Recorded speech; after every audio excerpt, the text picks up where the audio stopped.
Hello 12th class. This is your chapter 13, Relational Database, Storing and Manipulating Records. And this is your lecture number 2. So in this class we will learn about homework solutions, then what are keys, then MySQL, features of MySQL, SQL and MySQL, then DDL commands and the DML commands. Now first we have to discuss your homework. This homework I gave you in your previous class. In this you have to calculate degree of table. So you have to calculate how many records are there. This is 1, 2, 3, 4. So total degree of the table is 4. Now cardinality of the table, you have to calculate the column. This is 1, 2, 3, 4. So total columns are 4. Now attributes of table. So you have to give the column name. So these are the column names. Then tuple, what is tuple? That is a record or you can say entity. Now fifth question, data types of book code, that is of string, and price, that is of int type. Okay, so these are the solution of your previous class. Now next we have to study about keys. So there are 4 keys, that is primary key, candidate key, alternate key and foreign key.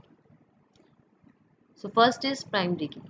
The primary key means that is uniquely identify a tuple is your primary key. So in a relational model of databases, a primary key is a specific choice of a minimal set of attributes or columns that uniquely specify a tuple or row in a relation or in a table. The primary key is a set of one or more attributes that can uniquely identify tuples within the relation.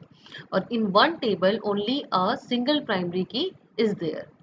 No two primary key can be there in one table. Candidate key. So the key which is not a primary key is your alternate key. So the key which has a capability to become a primary key is the candidate key. All attribute combinations inside a relation that can serve as primary key are candidate keys, as they are candidates for the primary key position. Alternate key. So the candidate key which is not the primary key is called an alternate key. In case of 2 or more candidate keys, only one of them serves as a primary key and rest of them are the alternates only. Now foreign key. So foreign key is used to represent the relationship between two tables. A foreign key is a known key attribute whose value is derived from the primary key of another table. This foreign key follow a parent-child relationship. You can see in this is a table employee and this is a table department. So this department number of table employee derived from the table department. So this department is the parent table and this employee is the child table. You can see from the above table definition, we can observe that the department number column of employee table this one is deriving its value from this department number of table department. So we can say that this department number of employee table is a foreign key whose value is dependent from the primary key column of this department table. Okay, so this is your parent table and this one is your child table. Now referential integrity. It is used to ensure the relationship between records in related tables are valid and user do not accidentally delete or change the related data. This referential integrity can be applied when the master tables column is a primary key or has a unique index. Master table means parent table. The related fields have the same data type. It should have same data type. If one has the int data type, the second should also have the int data type. Both tables must belong to same database. They belong to the same database. Okay. Next is referential integrity. When the referential integrity is enforced using foreign key, so you must observe the following rule. What are the rules? That is, you cannot enter a value in child table which is not available in master table's primary key column.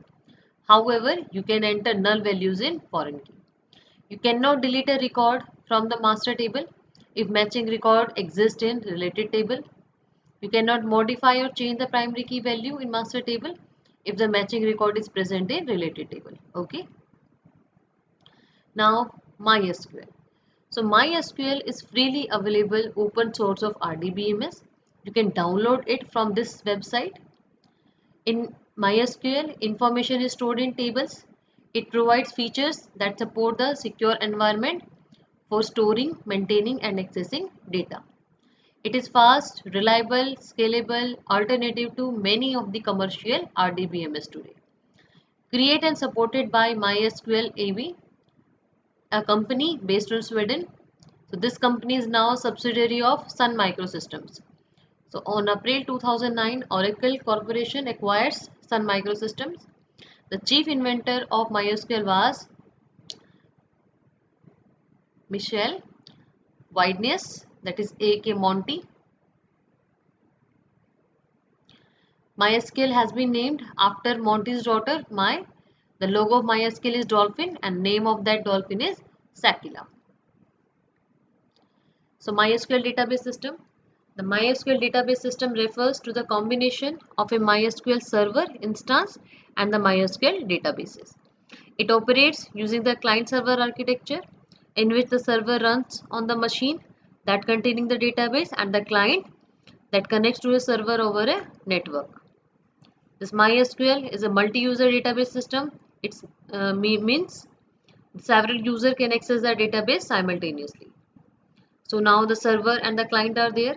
So the server listens for the client request that coming in over the network and then access it from the database as per the requirements, and it gives the information to the client. Now client are the program that connect to MySQL server and send request to the server and receives the response of server. Client may be the MySQL prompt or it may be front-end programming which connect to the server programmatically, like connecting to MySQL using Python language or Java or any other language. Now features of MySQL. The speed. MySQL runs very fast. Ease of use. It can be managed and command line or graphical user interface. Cost. It is available free of cost. So it is open source software. Now query language support. It supports SQL. Portability. It can be run on any platform and supported by the various compilers. Data types. It supports various data types like numbers, char, etc. Security. It offers the privileges and password system that is very flexible and secure. Scalability and limits. It can handle large databases. Some of real life MySQL database contains millions of records. Its connectivity. That clients can connect to MySQL using drivers. Localization. In this, the server can provide the error message to client in many languages. So client and tool, it provides several client and utility program like MySQL DOM, MySQL admin, graphical user interface tools like MySQL administration and the query browser. Now how will you start MySQL? You have to download it, then you will find it from a folder MySQL, that is MySQL Server 5.1. This is the name of the software. You have to download it. So when you click on the command line, then it will open. And then you have to enter the password that you have to given during the installation time. Now SQL and MySQL. SQL, that stands for the structured query language. It is a language that enables you to create and operate on relational databases. MySQL uses SQL in order to access databases. It is a standard language used by almost all the database software vendors. It was announced as SQL. So the original version was developed by IBM's Elmenden Research Center. Latest ISO standard of SQL was released in 2008 and named as SQL 2008. Now DDL. So it allows to create the database objects like creating a table, view or any other database objects. The information about created objects are stored in a special file that is called data dictionary. Data dictionary means metadata, that is data about the data. So while creating a table, this DDL allows to specify name of the table, attributes, data type of each attribute, may define the range of values that attributes get stored. Now some commands of DDL are create, alter and drop. Data manipulation language. So it allows to perform the following operations on table, that is retrieval of information stored in table, insertion of new data in table, then modification of existing data in table, then deletion of existing data from the table. Now DML is of two types, that is procedural and the non-procedural. So procedural, in this we specify what data is needed and how to get it. And non-procedural, in this we specify what data is needed without specifying how to get it. Some DML commands are select, insert, update and delete. Now your chapter is finished. Okay, so you have to make proper notes and just send your notes to me, and then you have to revise your chapter. So tomorrow we will discuss the summary of this chapter, then I'll give you the assignment. Thank you and have a nice day.